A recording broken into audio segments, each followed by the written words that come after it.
morning, friends. I'm glad that you are here with me today so that we can make some connections. I'm really having trouble making that sound, but I hope you understand what I mean. I used to be able to, there it is. Why is it so hard to say these days? Maybe it's because I'm so excited about Jesus coming to be born. Gotta calm down. I'm not supposed to be that excited, right? It doesn't is it really that exciting? Yes, this is that exciting, yes. Be that excited, because Jesus is coming. He's gonna be born and he is here to save us. Be that excited. All right, okay, compose yourself. All right, before we go and read our story today, we're gonna go hang out with Mr. Bruce, and I'm gonna try to keep it together while we're singing, okay? All right, take it away, Mr. Bruce. Hey everyone, as we close 2020's Advent, I thought it'd be fitting for us to sing what is the first and last verse of O Come, Emmanuel. We'll sing it one time. Here we go. Two, sing. O come, Emmanuel, and ransom captive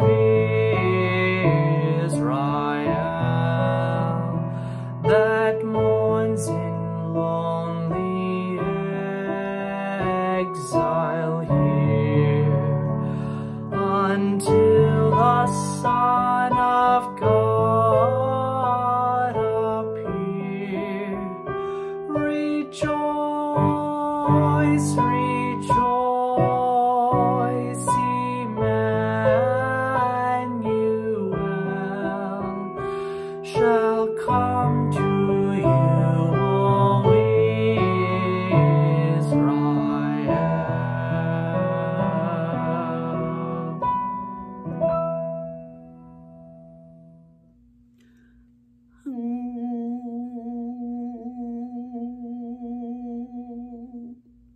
Oh, you're back. I was trying to keep it calm.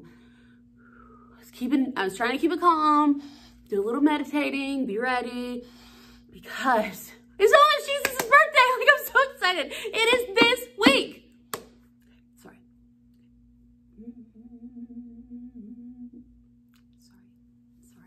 I got a little ahead of myself. I'm sorry. Okay. Today we're going to be reading this story. Y'all, I really am so excited. We're going to be reading the story of the Stone Hatchlings. Okay, so let's find out about the Stone Hatchlings. I guess I need to move over a little bit, maybe a little bit closer so you can see the pictures. Okay, Abby found 2 heavy eggs in her backyard. They were smooth and warm. She looked all around for a nest, but there wasn't one. They must have fallen from the sky. She picked them up carefully. Those poor eggs needed a nest. Chopstick's nest fell apart. Her mother's silk scarves wouldn't hold up. Dad needs his shoes.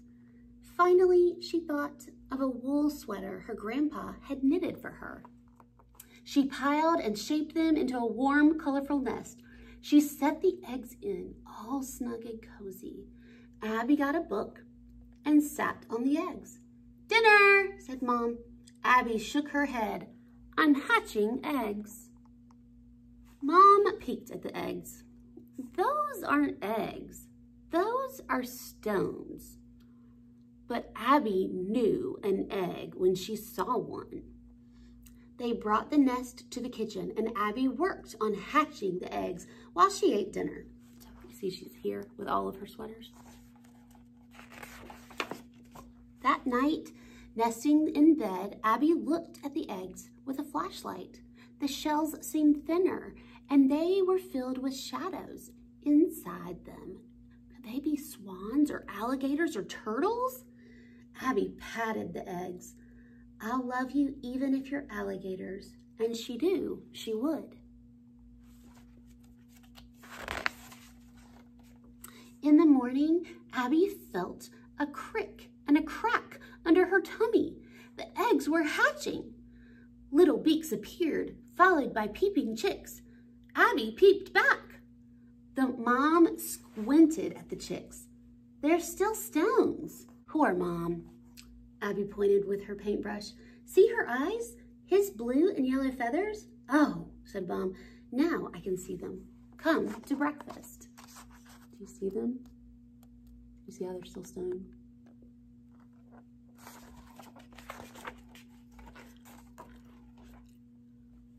What did they sound like? Dad asked. Listen carefully. It's a bit like this. And Abby whistled a tune. Abby brought sunflower seeds and they ate together, comfy in the sun-warmed nest. Do you see the little hatchlings in the nest? The chicks grew up. The chicks and Abby did everything together. They painted together. They made friends together. They even bathed together, though they had to use Abby's tub because the bird bath felt pretty small. You see them all? Every morning, the birds woke Abby with a song, and she sang with them. Do the birds have to sing so early? Her parents asked. But you can't tell birds when to sing.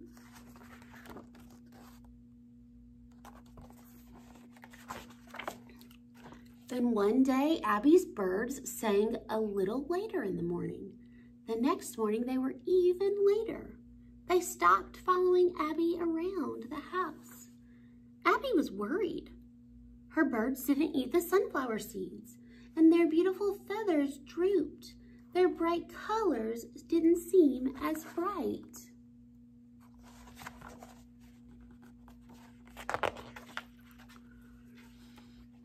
My birds need a vet, said Abby, but Mom and Dad weren't convinced. Are you sure? Asked Mom. Dad poked them. Maybe they just need a little more sunlight. Abby tried everything to cheer them up. She read them all of Mother Goose. She fed them cookies. She put on a 3-hour musical called Finches to Flamingos, but her birds just tucked their heads under their wings.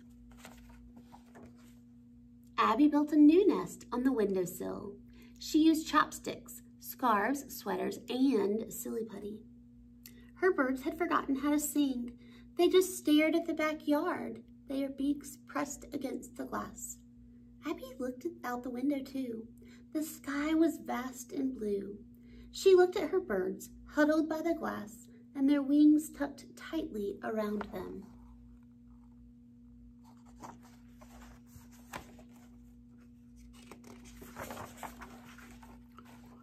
Abby knew it was time. Her birds wanted to be free. She brought them outside and kissed them. See them free. Sparrows, chickadees, blue jays, and finches came down to meet Abby's birds. When they flew away, Abby could see flashes of yellow, green, and blue in the sky. She waved goodbye. Do you want to bring your birds in for the night? Mom pointed at the stones. Abby shook her head. Those aren't my birds. Those are stones.